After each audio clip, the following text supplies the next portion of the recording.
You're listening to the Veterinary Innovation Podcast.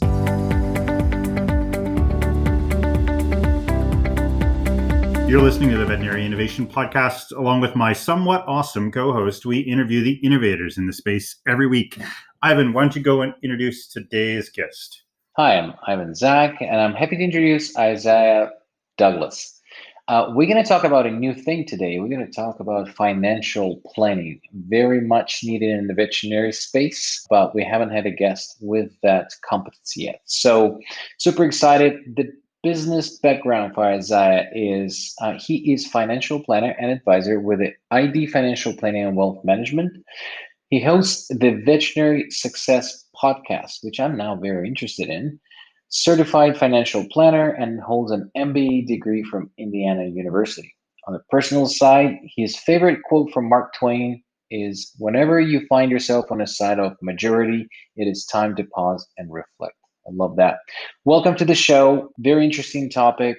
Thank you for joining us. Thanks for having me. Yeah, I'm excited to be here and have a little chance to chat. I'm a veterinarian by trade. I haven't done it in a while, but I remember how out of vet school we had we had 1 2 week course, which was taught by John Tate. So shout out to John. He's amazing. In 2 weeks, I was super inspired by everything he taught me, and I almost shit myself thinking, I don't know any of this. So the financial and wealth planning is something that people jump into much later in their career, or at least I did.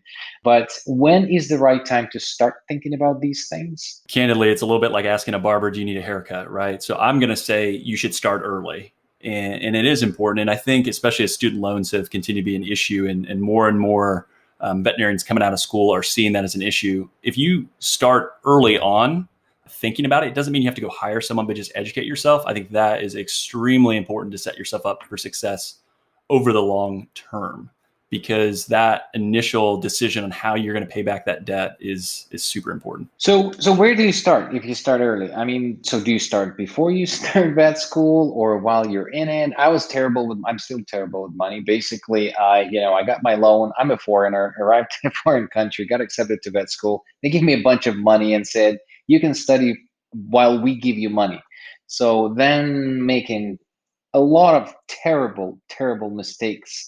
What do you do? Like, when do you call you, or when the students should consider this, and what are the first steps? Yeah, great question. So I kind of think about the life cycle of a veterinarian in 3 stages. So you think about that new grad or associate, and if they want to become an owner, so maybe they transition to ownership. And then the back end is where most people think about traditional financial advice, which is, I want to sell my business and I'm going to go into retirement, which is where most advisors or financial planners work in. But yeah, you want to start, I think, moving into your 4th year, start having those conversations and thinking about where you want to go and what does your career path look like. So again, we talked about student loans, cash flow, budgeting. I know budgeting can be kind of a dirty word where people don't like to think about budgeting because it's restrictive, but it can give you a lot of flexibility and freedom for what you're trying to accomplish down the road. So I think if you first and foremost worry about cash flow and also around student loans, that will set you up for success, and start to think towards what you want to do, and don't necessarily take other people's advice for granted. So I get a lot of younger veterinarians that I talk to, and they'll say, well, I was told I can't own a business. I have too much debt and I'll never be able to do that. And I think that is absolutely false. Ivan's example of going to university just brings me back to a little story that I want to share with you guys. So I remember I was in 4th year university, and a good friend of mine applied for a credit card at the student union building. And so she went in, applied for the credit card. A couple of weeks later, a credit card came in the mail, and she thought she won the lottery. She went to the liquor store in Canada and bought $500 worth of liquor, and I still think she's not paid back the credit card. So she's a perfect example of what not to do from a financial planning perspective. And it must be really interesting, Isaiah, in this world. Ivan's gave the example of a 2-week course on how to run a business, and all of a sudden you're a doctor, you're an entrepreneur, you're director of HR. And so, these things seem to maybe not be the top of the priority list. And then all of a sudden 20 years goes by, or at least that's how my life has been. So I remember I spoke to a financial advisor probably 20 years ago, and he's just do something. Just put $100 away a month, and you won't even know it. So where do you start? When you're having those initial conversations, how do you shepherd people through that conversation, and when is the best time? I remember him saying, as soon as you can do something, that's the best time to do it. But talk a little bit maybe about when the best time is, how you approach those initial conversations, and pretend that you are sitting in front of a veterinarian right now that has these questions, because I know there's a lot of people listening that probably are thinking that. Yeah. So when you graduate and you get, let's say prior to graduation, you're going to have that first job offer. You're going to look at what are the benefits, what are you going to be making, where you're going to be living, all those different things. So how do you set yourself up for a sustainable lifestyle, which is really just something where you can accomplish the goals that you have. And for some people, that is, we'll go back to practice ownership. Some have that desire, others don't.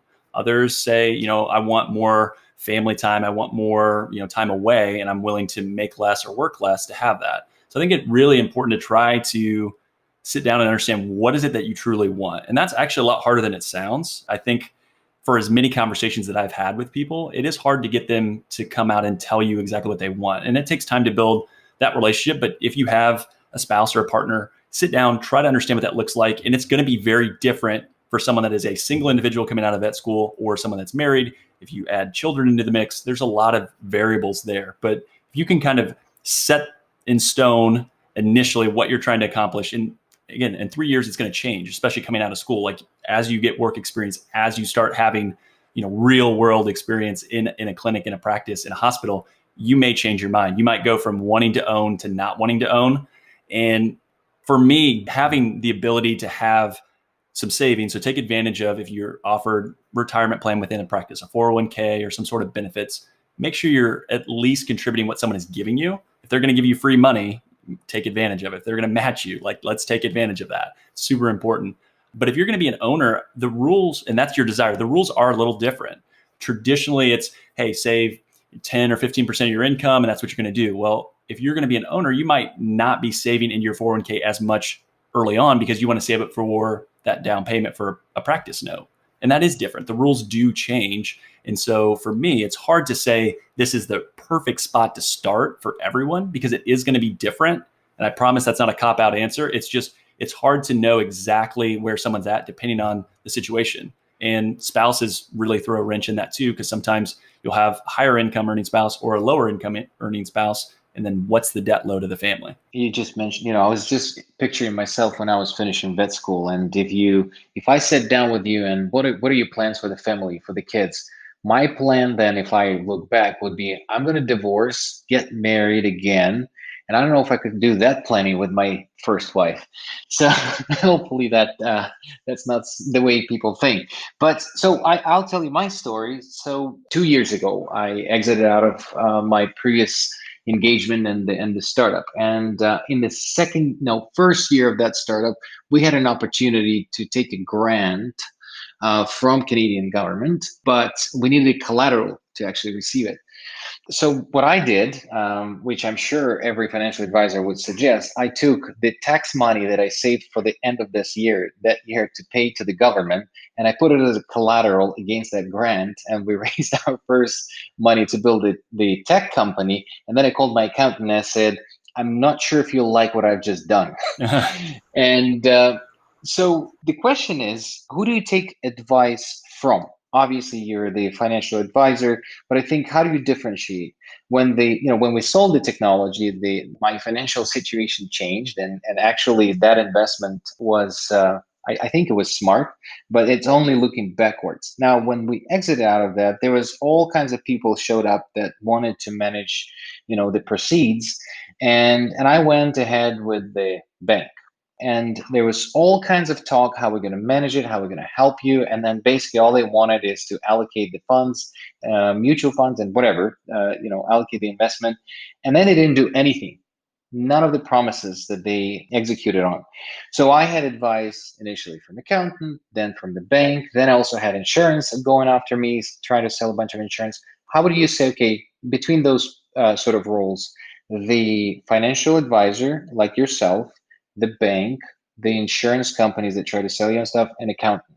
how would you categorize and let people understand how to choose one from another? Yeah, so there's a lot to unpack. And I would also joke and just share a little of my backstory. So when I left, so I was at a big financial company that was owned by a bank and saw that world and what it looked like. When I left to start my own business, if I was a financial advisor for myself, I probably wouldn't have said, this is a smart idea to do. I just was fed up, didn't agree with what was going on, and knew that there was a better way to do stuff. So I wanted to leave.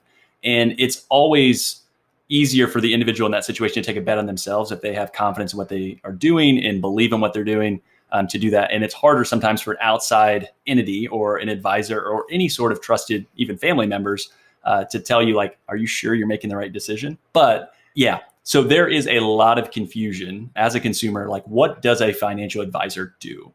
And I think that the financial industry has done a good job at making it as confusing as possible, and a lot of different, like, oh, we do this, we do this, we do this. So there's really kind of three different types of people in the industry. There's brokers, so someone that basically sells you something. There's this kind of hybrid model of those that can provide advice and charge for it, but also sell you stuff. And then there's this other part of the industry, which is, hey, you need advice and guidance. You pay me for that advice and guidance, and that's what I get paid on. And that's really called fee only. And that's the world that I moved from, kind of that hybrid role to this fee only world. And in fee only world, I'm a huge advocate for the industry because there's so many great advisors that are doing good work that really the only highlights are usually people that do shady things. But there are a ton of good people in the industry that are trying to do things the right way. And it's literally just giving advice and guidance on what matters most in your life. And it can talk about insurance. They can help you decide what's the right thing to do, but it's not selling it to you. Where if you have someone that is paid on the amount of insurance that you buy, of course, Ivan, you might need a little bit more insurance than Shawn needs. Like, it could be a little different depending on what is the underlying compensation model. And compensation shouldn't drive decisions, but if you show someone how they get paid, there's going to be some decisions that are made around that. And the one nice thing about fee only is you pay someone, you know what you're paying them, and that's really it from that standpoint. But yeah, a good financial advisor. So my advice always is find someone that's a certified financial planner and someone that's fee only. If you do those two things, 90% of the bad apples are going to be out of the selection criteria from there. Now, are there really good advisors outside of that? Absolutely. But I think if you use those two criteria and then find someone that either knows your business and that can provide you good guidance within that. And part of the reason why I decided I wanted to be very niche specific with what I do is because it's really hard for someone that has a business to take personal and professional and divide them. You need to bring those together and have some sort of a plan that complements each other. You can't have, oh, well, we're doing things over here that are personal, but we don't talk about the business at all. A lot of times, anyone that owns a business knows they need to, put more money into the business, or there's certain times where it makes more sense to take money out. But within veterinary medicine, it's such a great investment. There's a reason why consolidators and others are interested in the space, and we can kind of touch on that more as well. But it is a business that's very profitable when done correctly. And I think traditionally financial advice is always about saving and getting money into the market versus reinvesting in sometimes the biggest asset and skill set that veterinarians have, which would be themselves.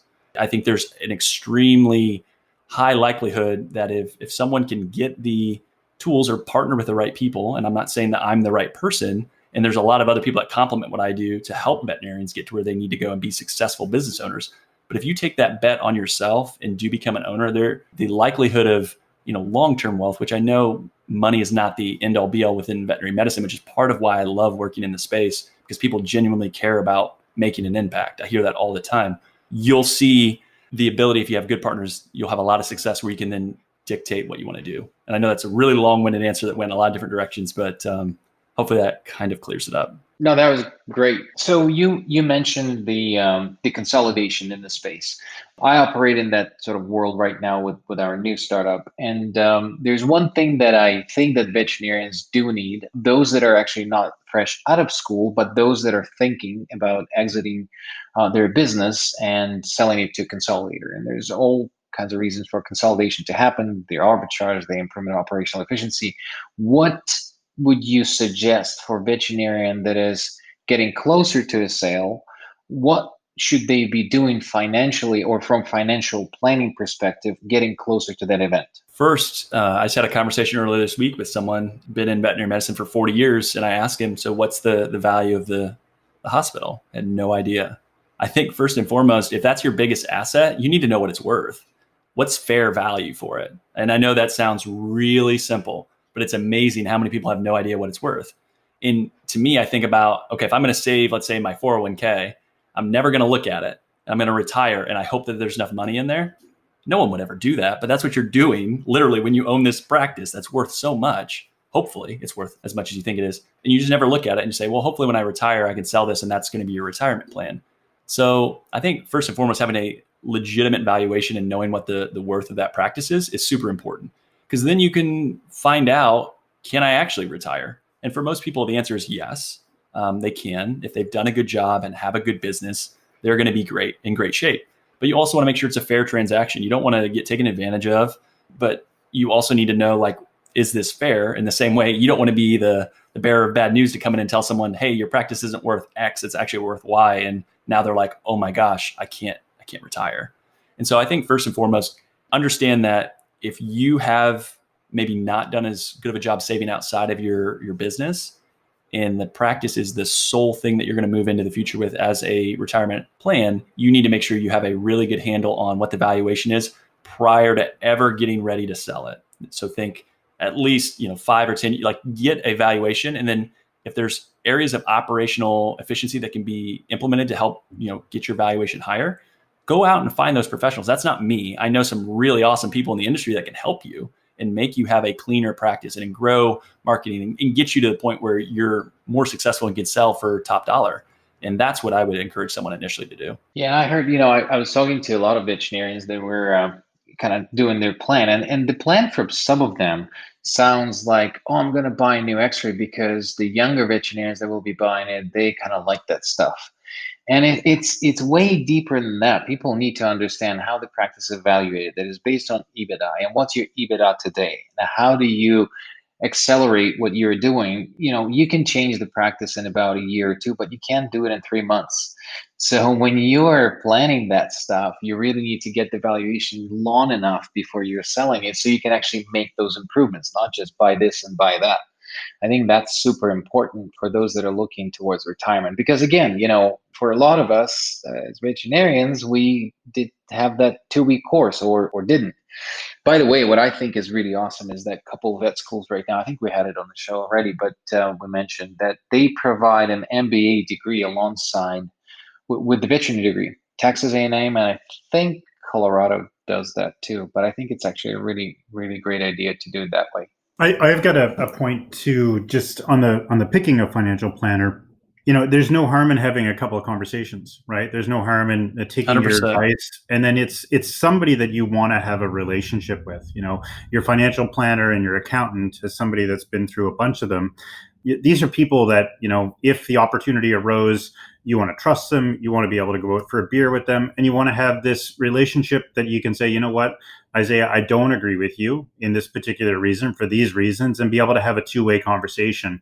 That trust that you build with these people that are really on your team, and I think that a lot of people don't look at these relationships like that. It's a team-based relationship. I guess the question I would ask is, how do you cultivate that relationships, or how do you cultivate those relationships with your clients to make them feel like that? I would say initially, the first conversation I ever have with someone, I always say, the ultimate goal of this first conversation is, do you like me? Is my voice annoying? Do you think I'm just a lunatic or crazy about, anything that I'm saying? But also ask as many questions as you want. I always say that the deeper someone digs into this industry, the better, folks that are positioned in the right way, like we talked about, CFP, fee only, they'll look better. So I always ask a lot of questions. Ask the questions that are the hard ones, ask the dumb ones. There's no dumb questions, actually. And a lot of people just get afraid to ask different questions. And I've had really interesting questions that are asked. And then the second is, do you think you could ever trust this person? Because you're spot on. If you can't trust them, you're going to be talking about things that you might not even talk about with your closest friends or family. Now, for some people, they can open up and talk about money a little bit more. But asking questions and trying to understand, like, what did money mean growing up to you? And how, as a family unit, if you have, 2 spouses, they come from very different backgrounds in how they treat money. And money is a huge cause of divorce. And I know that it's something that is it's reality. And if people come to it and think about money in very different terms, that, hey, I spend it and it was always there because my parents had it, or you come from a scarcity mindset, is going to be very different. So I think trying to have a good underlying background of who someone is and how they view money and what they want to accomplish, that's how I start and try to build a foundation and then go from there. Like, candidly, I love what I do. And I like talking about like the investment piece and financial planning. Investments a lot of times are a very small part of the conversations unless someone has a big interest. And it's much more about trying to get to know them and, again, their goals, mission, what does the future hold? And that, to me, is where the conversation should be. It shouldn't be an advisor telling you why they're so great and why you should hire them. And we have 150 years of combined experience. Like, who cares about that? Like, I think that's so funny when people start adding up like all these years of experience. I know, it's the weirdest cool thing. The world, this podcast is all about innovation. Like, show me someone that's thinking innovative. Show me how they're leveraging technology. How can they make my life easier? Again, we talked about like the biggest asset someone has, time. If someone has someone on their team and they're paying them, they should not be getting more work or more homework. They should be getting less.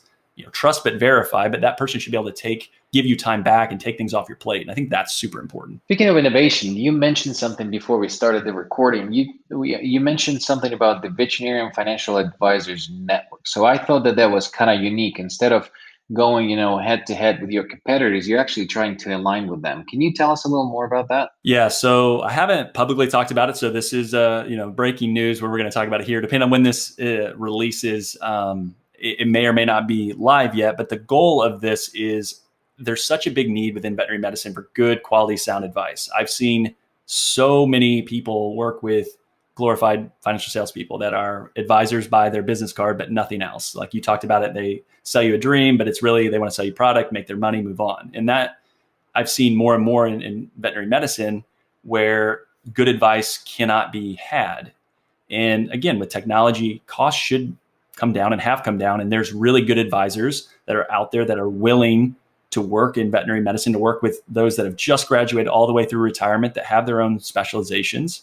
And you can go interview a couple, because again, per your conversation, you got to find someone that you trust and like. They may be really knowledgeable, but you don't like them. So the idea of the Financial Advisor Network is there's certain criteria that we all hold to that we think this is really important. So there's going to be the criteria of CFP, fee only, very clear with what they charge, no marks where you'd have like client complaints or issues. So these are people that have done things, that are doing it the right way, and you kind of have that verification from other advisors. But then they want to serve veterinary medicine. They have knowledge of the space. Two other advisors that I'm talking with that are already in, and there's some other ones I'm having conversations with, they have spouses that are veterinarians. So they've seen real life when they've gone to school, and some of the stuff that they've seen when people pay to come for lunch and learn, and telling them about all this different stuff that is not necessarily with their best interest. So the idea of the network is to give an easy one-stop place for someone to say, if you're looking for financial advice, here's some people that will do a good job, that will not take advantage of you, that understand your industry, and then go find who fits best for you, what you need personally. Interview some people. And that should be an easy way to do it. And the goal is then that we will, as the advisors in that network, continue to make content like, how do you interview an advisor? What do you not say? Like, just giving people the tools to make the decisions. And if you want to do it yourself, I don't think there's anything wrong. If someone has the interest and time, you can do some of this stuff and a lot of it yourself. I think there are, like we talked about, teams, and there's experts that can help you. And it just depends with what you truly want. Awesome. Isaiah, as we wrap up here, I want to give a shout out to your podcast, and maybe you can tell our listeners a little bit about the work that you've done on your podcast as well. And then we've got a couple questions for you, and we're pretty well out of time. Sure. Yeah. So the Veterinary Success Podcast, it's really just trying to bring clinical, business, financial, and personal knowledge that affects anyone in veterinary medicine. And that was the goal. And initially when it started, I started it a little over a year ago. And it was just, I wanted to be able to provide that to someone else and make sure that I could also learn myself as I continue to work with more veterinarians. I want to make sure that I'm very engaged in the community, and wanted to be able to build something that I felt like made sense. That's awesome. So the questions that we ask, first one, is there a book, a podcast, a YouTube video, anything that you found really interesting recently that you would like to recommend to our listeners? Yes. So I'm a big Twitter user. There's a part of Twitter that is called FinTwit. Again, I don't think veterinary medicine has quite the same Twitter activity. I've tried to find those in VetMed on Twitter. There's really not that many. But with that, Twitter's been great to me to be able to find really smart, bright, intelligent people sharing their thoughts and ideas. And one of those names was James Clear. And he wrote a book called Atomic Habits. I think it's a fantastic book. And then he has a weekly newsletter called 321. You can read it in 2 minutes. And every week I'm like, wow, that's really profound and great. So I would highly recommend checking out Atomic Habits. And then his newsletter for me is the best newsletter that anyone puts out. Awesome, Isaiah. And then the last question is, who else that's an innovator that you've come across in the veterinary space do you think we should interview on our show? I think Dr. Dan Markwalder out of Chicago. He is someone that is so bright and intelligent and has done it for a number of years. And so he kind of has the experience to show you, the way that veterinary medicine has gotten to where it's at today, but also sees the future so clearly. And to me, I just had him on my podcast. It released recently. I just think he's a wealth of knowledge and a fantastic person that's trying to then give back at this point in his career and is full of knowledge and insight. So yeah, Dr. Dan Markwalder would be who I would suggest. Thank you so much for listening to the Veterinary Innovation Podcast. If you want to hear about our new episodes, please follow us on any social media channel. Also, you can check out our website at veterinaryiinnovationpodcast.com. See you next week.